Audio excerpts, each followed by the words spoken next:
বৃষ্টি যেন কিছুতেই নিজের মনের মধ্যে আর চেপে রাখতে পারল না অনিকের সন্তানের এই গোপন সত্যটি, যে কারণে বৃষ্টি অপারেশনে যাওয়ার আগে সাব্বিরকে সমস্ত সত্য ঘটনা খুলে বলে গেল। বৃষ্টি সাব্বিরকে বলে গেল যে অনিকের সন্তান এখনও জীবিত আছে এবং কোথায় আছে এ কথাটিও যেন বৃষ্টি জানিয়ে দিয়ে গেল সাব্বিরকে। কিন্তু সাব্বির যেন রীতিমতো বৃষ্টির মুখ থেকে এমন কথা শুনে অবাক হয়ে গেল এবং সাব্বির পাল্টা বৃষ্টিকে প্রশ্ন করলো যে তুমি এত বড় গোপন সত্য নিজের মনের মধ্যে চেপে রেখেছো, অথচ আমাকে একটা দিনও বলো নাই। বৃষ্টি, তুমি এই কাজটা কোনোভাবেই ঠিক করো নাই। কিন্তু বৃষ্টি যেন অনেক রিকোয়েস্ট করলো সাব্বিরকে। শুধু তাই নয়, বৃষ্টি সাব্বিরকে আরও বলে গেল যে অপারেশনে যাওয়ার পর যদি তার কিছু একটা ভালো মন্দ হয়ে যায় তাহলে এই সন্তানকে যেন দিনে একবার হলেও সাব্বির তুমি গিয়ে দেখে আসো। আমার অবর্তমানে এই সন্তানের সমস্ত ভরণ পোষণের দায়িত্ব তুমি নেও।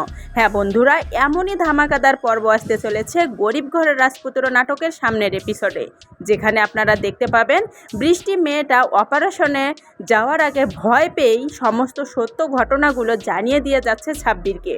কিন্তু সাব্বিরও যেন নাছোড়বান্দা, বৃষ্টির কথার বাহিরে কিছুই করতে পারে না, যে কারণে সাব্বির বৃষ্টিকে প্রতিশ্রুতি দেয় যে এই সন্তানের কথা সে কাউকে বলবে না এবং এই সন্তানের সমস্ত দায়িত্ব সে নিজেই পালন করবে। তো বন্ধুরা, সামনের এপিসোডগুলো হতে চলেছে অনেক ধামাকা এবং ইন্টারেস্টিং, যেখানে বৃষ্টি, তার বাবা এবং অনিকের চাচা চাচি বাদেও অনিকের সন্তানের এই গোপন সত্য আরেকজন মানুষ জেনে গেল, সে হচ্ছে সাব্বির। কিন্তু সাব্বির সে কি আদৌ নিজের মনের মধ্যে গোপন রাখতে পারবে এই সন্তানের গোপন কথাটি, নাকি অনিক এবং মেঘলার এমন সমস্যা দেখে, এমন রেষারেষি ভাব দেখে সাব্বির জানিয়ে দিবে অনিককে তার সন্তানের কথা? এ নিয়ে আপনাদের জন্য আরেকটি নতুন ভিডিও আনবো আমরা, যেখানে আপনারা সম্পূর্ণ জানতে পারবেন কি ঘটতে চলেছে আদৌ সাব্বির এবং বৃষ্টির মধ্যে।